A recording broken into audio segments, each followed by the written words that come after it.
तो ये last topic जो कार्बोहाइड्रेट मेटाबॉलिज्म है उसका लास्ट चैप्टर का लास्ट टॉपिक ही है। बहुत इजी और बहुत ज़्यादा इम्पोर्टेंट। और ये प्रॉफ 2022-23 का जो सेशन है उसका प्रॉफ में ये आ चुका है लास्ट ईयर। सो इस लिहाज से आपको ये इतनी ही इम्पोर्टेंट तरीके से करना है। अगर मैं कहूँ कि इस चैप्टर का सबसे ज़्यादा रेपिटेशन या कार्बोहाइड्रेट का सबसे ज़्यादा रेपिटेशन से आने वाला क्वेश्चन क्या है, तो बेसिकली यही क्वेश्चन है। बहुत सिंपल है, बहुत ज़्यादा सिंपल है, कोई इसमें मुश्किल चीज़ है नहीं। अब होता क्या है, होता ये है कि इसमें वो कहते हैं कि ग्लूकोज 6 फास्फेट डीहाइड्रोजिनेज एंजाइम जो है उसकी डेफिशिएंसी से किस तरह एनीमिया हो सकता है। बहुत बहुत सिंपल चीज़ है। आपने पीछे जैसे पढ़ा कि ऑक्सीडेटिव जो फेज था या फिर आप जो इरिवर्सिबल फेज था जिसमें NADPH प्रोड्यूस हो रहे थे HMP पाथवे में या पेंटोस फास्फेट पाथवे में, वो जो NADPH सेकेंड स्टेप में मीन्स कि जब ग्लूकोज 6 फास्फेट 6 फास्फोग्लूकोलेक्टोन बना रहा था उसमें प्रोड्यूस हो रहा था क्या हमारे पास NADPH। अब ये जो NADPH है ये बेसिकली यूज़ होता है एक पर्पस के लिए, एक मकसद के लिए, और वो जो पर्पस या मकसद है उसका काम ये होता है कि RBC की नेचर को मेंटेन करना, उनकी नॉर्मल स्टेट को मेंटेन करना।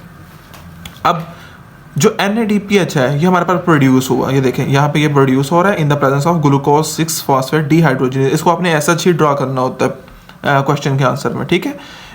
उसके बाद क्या होगा, उसके बाद ये होगा कि अब एक यहाँ पे चीज़ पड़ी हुई होती है जिसे हम कहते हैं ग्लूटाथायोन ग्रुप G+S। अगर मैं थोड़ा सा जूम कर लूँ तो आपको ज़्यादा अच्छे से समझ में आ जाएगा। ये देखें, अब यहाँ पे हमारे पास पड़ा हुआ है ग्लूटाथायोन ग्रुप। ओके, अब इस ग्लूटाथायोन को ज़रूरत होती है कि हम इसके साथ H ऐड करके इसको रिड्यूस्ड फॉर्म में रखें। ये देखें यहाँ पे 2GSH है, मतलब 2 हाइड्रोजन ऐड हो गए हैं। 2G ये 2G और 2S और इसी तरह 2 हाइड्रोजन यहाँ पे ऐड हो गए, मतलब ये रिड्यूस्ड फॉर्म में है। तो इसके लिए रिडक्शन के लिए एक रिडक्टेज एंजाइम चाहिए होता है जिसको हम कहते हैं ग्लूटाथायोन रिडक्टेज। अच्छा, ये हाइड्रोजन कहाँ से आते हैं? बेसिकली ये जो NADPH है प्लस H पॉजिटिव जो प्रोड्यूस हुआ था इसके ये हाइड्रोजन यहाँ से कैरी होते हैं और इसके लिए यूज होते हैं। ओके, और ये दोबारा NAD पॉजिटिव में कन्वर्ट हो जाता है। अच्छा, अब जैसे ये कन्वर्ट हुआ यहाँ पे एक ओपोज वाला एंजाइम भी बड़ा हुआ होता है जिसका नाम है ग्लूटाथायोन पर ऑक्सीडेज। ये इसको अपोज करता है, इसको दोबारा ऑक्सीडाइज फॉर्म में रिलीज कर देता है। क्यों? ये बेसिकली इसके ऊपर बहुत सारे फैक्टर इन्वॉल्व होते हैं जिसमें है ड्रग्स, इन्फेक्शन, फेवाबीन्स, इस तरह की चीज़ें आ जाती हैं। इसके लिए एक निमोनिक भी है DIF, drugs, D for drugs, I for infection और F फॉर फेवाबीन्स। ओके, अब होता ये है कि जब ये चीज़ नहीं होती, ग्लूकोज 6 फास्फेट डीहाइड्रोजिनेज नहीं होता, ना NADPH बनता है, ना ये रिडक्शन होती है, तो ऑक्सीडाइज्ड फॉर्म में रहने की वजह से RBC की शेप वो नहीं रहती। इसके लिए एक फ्लो चार्ट भी मैंने बनाया है, वो आपको मैं दिखा देता हूँ। ओके, सो हुआ ये क्वेश्चन ऐसे आता है कि how anaemia occur due to the deficiency of glucose 6 phosphate dehydrogenase. जब आपके पास ग्लूकोज 6 फास्फेट डीहाइड्रोजिनेज नहीं होगा, NADPH नहीं बनेगी तो ग्लूटाथायोन ग्रुप की रिडक्शन नहीं होगी, वो ऑक्सीडाइज्ड फॉर्म में रह जाएंगी। इन रिजल्ट RBC की जो प्रोटीन है वो डीनेचर्ड हो जाएंगी, अपनी फंक्शनैलिटी लूज कर देंगी। अब उसकी वजह से ये बहुत ज़्यादा रिजिड और सख्त और सॉलिड बन जाएंगी। ऑब्वियसली ब्लड ने पास तो करना है स्प्लीन और लिवर में से, क्योंकि वहाँ पे समझ लें कि एक फिल्ट्रेशन प्लांट लगा हुआ होता है ब्लड के लिए, ठीक है। वहाँ पे वो फिल्टर करते हैं चीज़ों को।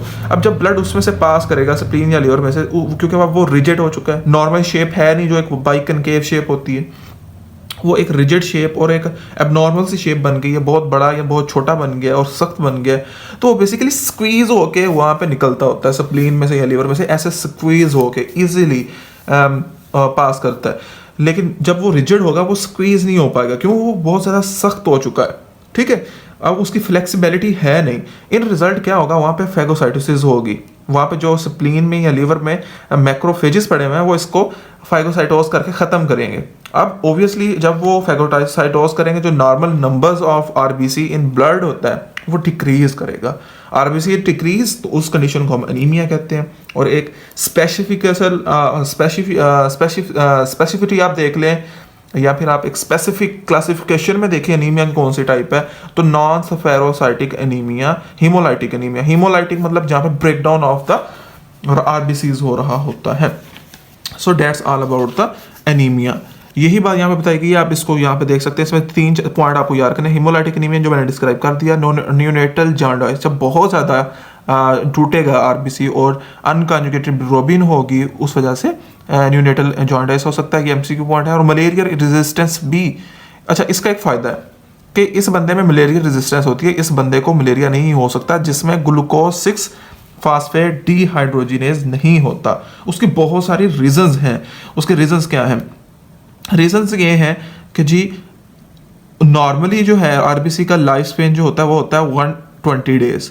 अब जब ये चीज़ यानी कि हमारे पास ग्लूकोज 6 फास्फेट नहीं होगा, डिहाइड्रोजिनेज एंजाइम नहीं होगा, तो उस आरबीसी की नॉर्मल जो है लाइफ है वो 120 डेज थी, वो नहीं होगी, वो कम हो जाएगी। अब जो हमारे पास मलेरिया का काज होता है, बेसिकली वो एक मलेरियर एजेंट होता है जिसे हम कहते हैं प्लाज्मोडियम फाल्सीपैरम, ठीक है। अब उसको सर्वाइव करने के लिए 120 डेज ही चाहिए होती हैं। तो इस बंदे में जो आरबीसी की लाइफ है वो मैं कहता हूँ कि 90 डेज है, 120 नहीं है। तो इन रिजल्ट ये ग्रोथ ही नहीं कर पाएगा। सेल डेड तो ये भी डेड, मतलब उसमें रेजिस्टेंस आ जाती है मलेरिया की, उसको मलेरिया कभी नहीं होता। ये बात मैंने आपको फ्लो चार्ट में सारी समझा दी है। यही एक इंपॉर्टेंट बात थी, ठीक है। और ये आपने बहुत अच्छे से कर लेना। इन फैक्टर्स के आपको नाम ही आने चाहिए, और जहाँ पे आप बस एक निमोनिक भी लिखा हुआ है, ट्रिपल ए एंटी बैक्टीरियल मलेरियर और बायोटिक या पायरोटिक ड्रग्स बेसिकली यूज़ होती हैं फेविज्म में। बस ये लिखा हुआ है कि हर बंदा जिसमें फेविज्म होता है उसमें जो है ग्लूकोज 6 फास्फेट डिहाइड्रोजिनेज की डेफिशिएंसी देखी गई है, लेकिन हर वो बंदा जिसमें ग्लूकोज 6 फास्फेट डेफिशिएंट हो उसमें फेविज्म नहीं हो सकता। और थोड़ा सा आप इसको समझने की कोशिश करें कि अगर तो फेविज्म होगा तो ग्लूकोज 6 फास्फेट डिहाइड्रोजिनेज एंजाइम पक्का ठक्का नहीं होगा, ठीक है। और अगर ग्लूकोज 6 फास्फेट के किसी में डेफिशिएंसी है तो चांसेस हैं कि फेविज्म हो, चांसेस हैं कि ना हो, 50-50 है, ओके। इस कंडीशन में पक्का होगा कि उसमें glucose 6 phosphate dehydrogenase enzyme deficient है। इन्फेक्शन में क्या होता है? इन्फेक्शन में बहुत सारे अगर आपको पूछा जाए एमसीक्यू में कि मेन काज या मेन प्रेसिपिटेटिंग फैक्टर जो कि हेमोलाइसिस का काज करता है वो है इन्फेक्शन, क्योंकि इसमें फ्री रेडिकल्स प्रोड्यूस हो जाते हैं और वो ऑक्सीडैमेज के थ्रू बहुत सारी जो है वो डैमेज काज करते हैं, ओके। ये बात आपने क्लियर कर ली है। मोस्ट फेयर फॉर्म है ये 1-2 मैंने एमसीक्यू के लिए हाईलाइट की हुई हैं। क्लास 3 जो है वो प्रोटोटाइप होती है, मॉडरेट है। मोस्ट फेयर टाइप 2 है। ये बॉक्स में एमसीक्यू आ सकते हैं आपके, ये आप लाजमी देख लीजिएगा। उसके बाद आगे भी 1-2 एमसीक्यू पॉइंट है वो भी हम देख लेते हैं कि 400 मोर टाइप होती हैं। ये एक मिससेंस म्यूटेशन है, जेनेटिक में भी ये बात आप पढ़ेंगे, ये एमसीक्यू में पूछी जाती है। और कंप्लीट एब्सेंस लीथल होती है, ठीक है। और एक अमाइनो एसिड का डिफरेंस होने की वजह से ग्लूकोज 6 फास्फेट डिहाइड्रोजिनेज में म्यूटेशन काज हो सकती है, ओके। उसके बाद एक बहुत ज़्यादा रेपिटेशन से और एमसीक्यू और एससीक्यू और वाइवा में पूछने वाला क्वेश्चन ये है कि what is the uses of NADPH, ठीक है। NADPH के सारे यूजेस हैं फैटी एसिड सिंथेसिस में, steroid drugs, glutathione reduction, generation of super oxide, ये सारे यहाँ से आपने कर लेने हैं। इसके लिए निमोनिक है FST GO, FST Faisalabad GO, F for fatty acid, S for steroid, D for drugs, G for glutathione और G for generation of super oxide. अच्छा, सिग्निफ का HMP पाथवे, ये हमने मैं एट द स्टार्ट ऑफ जब मैंने आपको HMP पाथवे पढ़ाया था उसमें भी ये बात बताई थी। यहाँ पे भी देख लें कि यहाँ पे एक तो NADPH प्रोड्यूस होती है, एक राइबोस शुगर्स बनती हैं, न्यूक्लिक एसिड सिंथेसिस में भी ये इन्वॉल्व होता है, ग्लाइकोलाइसिस के जो इंटरमीडिएट्स हैं वो भी बनाता है, इसके साथ पेंटोज शुगर भी बनाता है, ओके। ये बात आपने याद रखनी है, दोनों एससीक्यू पॉइंट में पूछी जाती हैं। होपफुली ये टॉपिक आपको बहुत अच्छे से समझ में आ गया होगा। कोई बात नहीं समझ में आए तो लाजमी पूछिएगा। स्टे ट्यून्ड, इंशाल्लाह मिलते हैं नेक्स्ट वीडियो में। अल्लाह हाफिज़।